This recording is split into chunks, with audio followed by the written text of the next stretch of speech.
Yeah.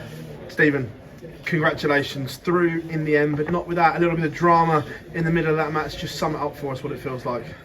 Yeah, the start of the game was very, very weird. Just could not get going. I don't know why I was playing so well in the practice room. But towards the back of the game, I felt like I found my best form.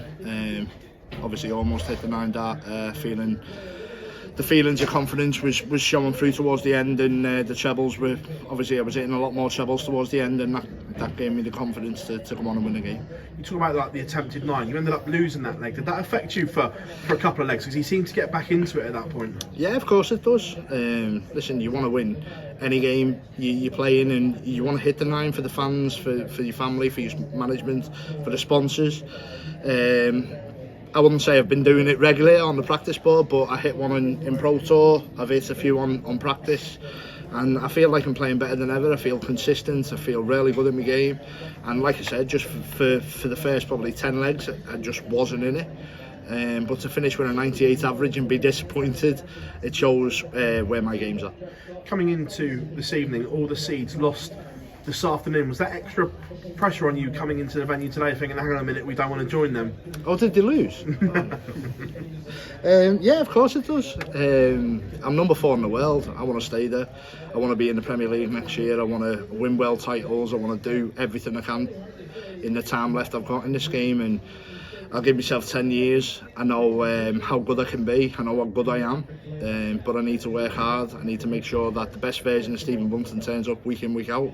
And that's what I try to do. Set up a blockbuster second round tie with Gary Anderson. That's going to have that place on their feet. How excited are you for this tie?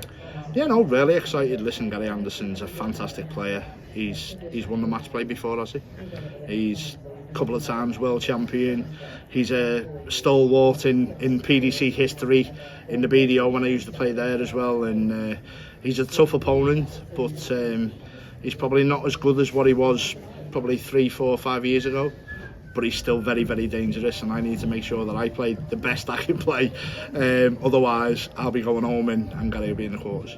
Cheers, Stephen. Thank you. Thank you. Stephen, congratulations. For a player of your quality, you've not got the best of records here in Blackpool, but is this the best you've felt coming into a World Match Play? Yeah, I think confidence-wise, definitely. I feel on top of the world at the minute. I feel like I'm playing well. There's been so many titles I've won this year, runners up in some of the World Series, and that's given me massive confidence, to be fair. Practice on the practice routine, like I said, I'm playing well. Pro Tour, I'm playing well. I'm up to number 1 on the Pro Tour. So yeah, it's just about building the confidence, making sure that the best version of me turns up. I'm world number 4 now, so I need to start playing like I am world number 4.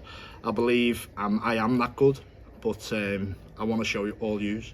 Where did you find that mental resolve at the end there to shake Ryan off? Because as I say, 8 fell up, it brought it back to 8 all, and it was looking a bit iffy. Yeah, at 8 all, I just had visions that the missus was going to smack me around the head. So yeah, I didn't want that to happen. I didn't want to get home and let the 2 sons down. They've travelled a long way to come here. They enjoy being in Blackpool, and the management. I love being in Blackpool myself, and I've booked in for the week with 10 days provisionally. So listen, I don't want to go home yet. I want to win this title, and I'm going to give it my all, and I'm going to make sure that I go home, no matter what happens, that I've left no stone unturned. You're obviously a big crowd favourite. Gary always gets great support here in Blackpool. How much are you looking forward to that atmosphere on Tuesday night? No, I really am. Hopefully the Scottish holidays are finished then, they all go back home, but no, I'm really looking forward to it, to be honest. No matter what happens in the crowd, I know I've got my family behind me. The support I've had tonight has been exceptional.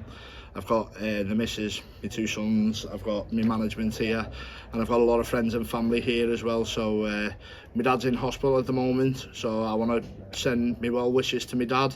I know he'll be watching tonight, and yeah, unfortunately he can't come this week, but I'd love to win it for my dad. Thanks very much, Stephen. Thank you. Stephen, congrats on today. Obviously you've had a year in the Premier League this year, getting used again to those huge venues and those big crowds. Does that extra experience, you're an experienced player anyway, but that extra experience you can draw on from the last 4 or 5 months help you in those big game occasions? You know, of course, the Premier League is something that no matter what they say, it's where everyone wants to play. And it's the biggest privilege to be involved in that Premier League, to be involved in the World Series, to play for the PDC. It's such a huge honour, and whether I'm world number 4 or world number 96, I'd love to do it. Obviously there's only so many players who can do it, but at the moment I'm privileged to be in that position. I enjoy playing every part of that, and every part of that has given me massive confidence to go forward in my career. Whether I've got 10 years, 15 years, whatever it is left of my career, I'm enjoying every moment of it, and it's all right. You sort of briefly mentioned before, but a lot of seeds fallen. Luke Humphreys would be the headliner, being the reigning champion here and the world number 1. Was your reaction in particular to him going out last night?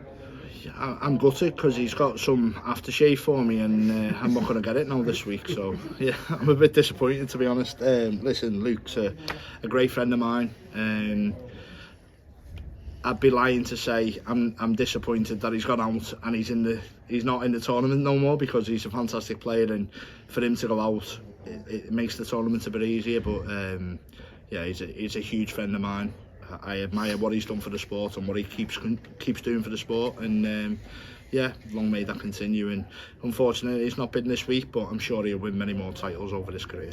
And a player that isn't here this week is Michael Smith. Obviously he was in the semi-finals 12 months ago, but has had quite a drastic fall, you would say, in the last 12 months. Is that just a reminder to yourself, even though you're in excellent form now, that things can change pretty quickly in this game? Yeah, of course they can. It could be anything. It could be just a drop of form, it could be a health, it could be anything. You could walk out that door and get hit by a bus. You just don't know what's going to happen. So listen, moments like these, you've got to cherish. You've got to make sure that you are the best you are when you turn up at the hockey, and I'll keep doing that. I'll keep working hard behind the scenes, and make sure that I'm the best.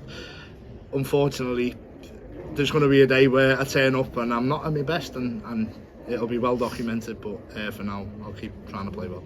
Just Stephen, just on that point, you've been there where you've fallen away, you've dropped down the rankings and missed out on tournaments, but now you've bounced back up to world number 4, winning titles. How did you do that? And if you could give any advice to Michael Smith to get back to his best, what would it be? Yeah, listen, Michael's still very, very young. I'm knocking on 41 now. I've been round, seen it, done it, wore the t-shirt, and there's been times in my career where it's been well documented I was going to walk away from the sport. I went to see a sports psychologist. I'm still seeing the hypnotist now, and yeah, it's really helping me game. Even this morning I had a session at 8:30 this morning, feeling really good, and yeah, I think you've got to look outside the box sometimes. You've got to try and find that extra 2, 3, 4, 5%, whatever that may be, and if you can find that, then that's going to take you to that next level. You mentioned there that you are in your 40s now, yet playing your best darts, and we see that quite a lot after 40. Anderson, Wright, Clayton, there's loads of players who've been playing for a long time, and for some reason all of a sudden they just find something. What is it that they find as you get older, where you can just unlock another level that we didn't think you had? I think being scared that we won't be able to do it for forever. It's never going to happen. And then what do we do when we finish? So yeah, try and get the most out of your career. Obviously I still believe I've got quite a few years left in this sport, and hopefully I can stay at the top for that many years. But like you said, it's all about not just on the hockey, it's off the hockey, making sure you turn up and you be the best. I've got a great team behind me, I've got a lovely family behind me, and they push me every single day to be the best version of me, and I think that's so important. Cheers, Stephen, well done tonight. Thank you. Congratulations, Stephen. Thank you. Is it pleasing that even with the frustrating moments from tonight that you've still been able to do enough to win?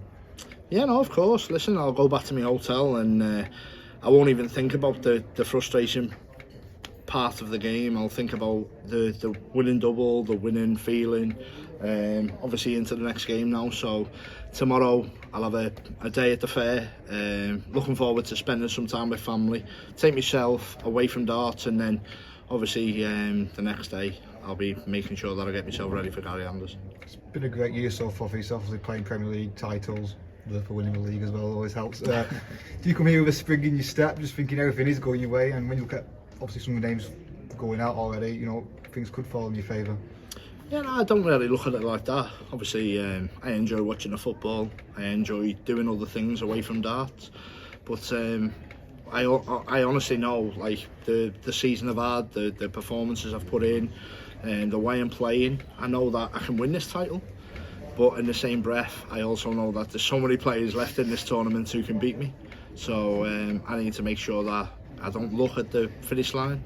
I look at the next game and the next game and the next game and take it one game at a time. No pressure, relax. Like I said, I'm here with family. I'm going in with a free hit. I think 2 years ago I lost first round, so there's no pressure on the rankings. I'm well number 4, and I'm just enjoying the ride, to be honest. Like I said, I've got a great team behind me, great family. Tomorrow I won't even think about darts, and then we go again when we're going to play. I know you get good support wherever you go, but was it like on that stage in particular, being at Blackpool with the crowd behind you? Yeah, no, the stage was fantastic. The walk-on was great. I could feel the support as soon as I walked on the stage, and it's so important now. The brand that I've built, the support I've built, the YouTube, the TikTok, everything about what we've done is genuine, and yeah, I think it means a lot, not just to me, for the fans. You can see the support that I've got. Just turning up at the venue, there was 50-60 people running down the street after me trying to get autographs, so it makes me feel extra special, and yeah, I love the support, like I said, and the fans are why I play. The support, the management, the sponsors, it's all part of the Bunting mental process. Do you feel like the Beatles in the film, running down the street with people chasing them? Maybe not the Beatles, maybe Lady Gaga. Cheers, Stephen. Enjoy your day off. Thank you. Stephen, as you said there, you're one of the most popular players on the tour, but at the end of leg 16 there seems to be a little bit of a thing with the crowd. They put you off as you were throwing. Yeah, there was just, listen, you get idiots everywhere you play, and it'll just be one person, and that one person whistled at the wrong time. I don't know, he might have been whistling some really nice lady. I don't know what he was doing, but it just come at the wrong time, and obviously sometimes it puts you off, and especially when you're throwing for a double. I think it took it into the next leg as well, but you expect it, especially like when you're playing Premier League. Sometimes it happens, but listen, I've been playing for so long now, it was quickly forgot about, and thankfully I was able to get over the line and win. Does that show your new sort of mental strength that you've managed to put that out and carry on and finish the game off? Yeah, I've got, like I said, listen, the hypnotherapy I do is all about emptying my bucket, making sure that I'm the best version of myself, and it's really helped over the last, I'd say, two and a half years. The hypnotist I work with works with Tom Aspinall for the MMA, works with Karen Wilson for the snooker. After 10 days after working with him, I won the Masters, so he's a fantastic person to be involved with, and he gives me a lot of confidence to go forward as well. And I remember back in the day, the hypnotism with what was his name? Fought Eubank, Steve Collins, and yeah, he ended up beating Chris Eubank. So the mental side of things, I'm really strong, and I believe that can take me very far in this game.